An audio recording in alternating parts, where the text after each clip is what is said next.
Hi, everybody. This is Abby Asisto, and welcome to the Advocally podcast, where we get to know the stories of our favorite Filipino artists, musicians, and creatives. And for our very first episode, I'm so excited to introduce one of my partners here in Advocally. He is a photographer, director, and also the co founder of Happy Studios PH. This is JV De Leon. Hi, JV. Hi! Hi, kamusta?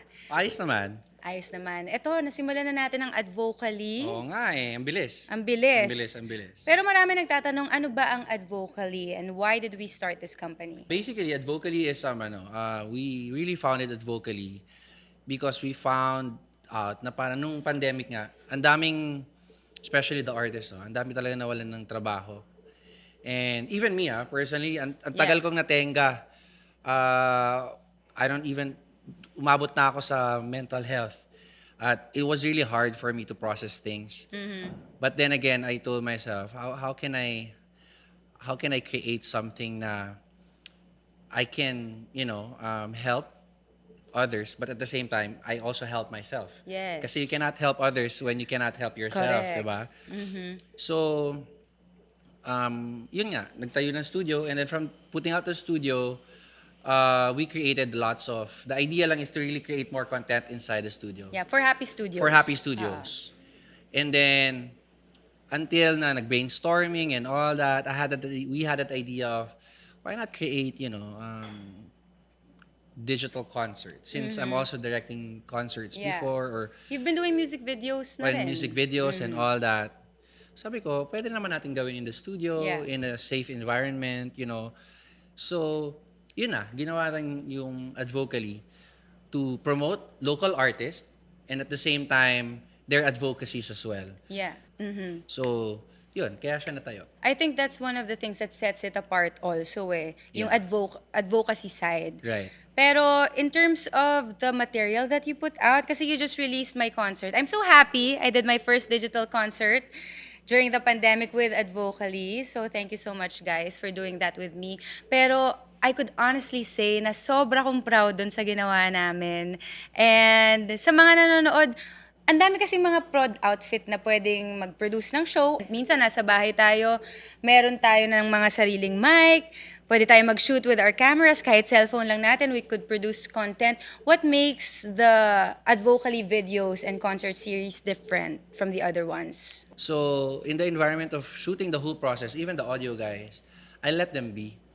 But It's a collaborative effort so that they'll be proud of the output. Yeah. And ang ginagawa ko na lang is really to manage everything, pag medyo alam natin kulang, and then we just add up something, if the shot is not, pag medyo kailangan lang ayusin, yun na lang yung ginagawa namin. So, that's what I like about how we create the whole process. Yeah. Pero yung mismong video nung concert, nung napanood ko, gandang-ganda ako. Like, kahit ako yung nagpo-perform, pero nung pinapanood ko na, may kakaiba kayong vision ba when it comes to the treatment, yung dating ng mga eksena, yung tunog, na ipapalabas ninyo sa mga tao? Actually, it was, when we were doing that video, that concert, we only had 3 camera guys. But I always wanted to have like a 5 camera setup. But I know it's hard. Number one, we want to limit our people inside the studio. Tinanong ko lang sila kung kaya nyo bang gawin to, kaya ba natin gumawa ng ganitong angle ng shot, kaya ba natin gawin ganito lang. Tsaka cinematic yung dating Cinematic ng yung mga dating. In all fairness, yung mga guys are really exerting so much effort in creating it, and they're just enjoying it at the same time. And ayun, siguro yun din yung naging output dahil in-enjoy lang nila yung proseso. Like, actually, sila nga nagsasuggest sa akin eh. Most of the time, sila nagsasuggest sa akin. Sabi niya, Direk, okay lang ba? Lagyan natin ng foreground. Direk, okay lang ba? Gusto ko ng crane effect, Direk, tingnan mo to. So, parang, wow, nga, no? Parang Sige. din siya, naglalaro kayo, Oo, pero you're naglalaro creating lang. something great. I think that's the most important thing eh. Work should not feel work. It should at least feel that you're really enjoying what you love, like what you're doing. Para at least the whole process is gonna be more smoother, Yeah. mas maayos. And one thing that I learned also, nare-relate ko to sa weddings pero ito production, di ba? You're actually creating something good and beautiful. So, kung yung environment to create that, pupunuin mo ng stress or negativity, hindi magandang work environment, parang hindi siya swak, hindi siya Yeah. nagko-complement. So maganda yon yung atmosphere that Yeah. you facilitate also. So we're having the podcast interview now. Right. Thank you for being my first guest. And we had the concert, the Abbey concert, Yeah. a couple of weeks ago. But what else could we expect from Advocally? Is it just gonna be all parang ganong performances? Well, for now, our vision is to really reach out to a lot of artists, perform, especially those, alam mo, ang daming magagaling at talentadong Pilipino na artist sa Pilipinas, no, na talagang sometimes kulang lang sila talaga ng avenue to perform. Our goal is to really reach out to these people. So, siguro, after, in the long run, in the near future, Yeah. we'll be going to different provinces and just, create shows there. Yeah. And so, we're not just promoting their music or their advocacies, even even the place. Yeah. So, kung taga Bicol ka, or taga Ganda. Laguna, or taga Bacolod, or taga Mindanao. I grew up from Mindanao. I live in Mindanao. So, parang kailangan mong i-represent yung Luzon, Visayas, Mindanao in a way. So, Yeah. ayun. Nice, exciting. Okay, so JB, sa mga nangyari given the pandemic, ano yung pinaka-lesson na kinikerry mo ngayon as you move forward? Ako, don't lose hope. Sometimes, akala natin dahil pandemic or we can't get out of our house or we can't have a gig outside and all that. Work with what you have in your own environment for now.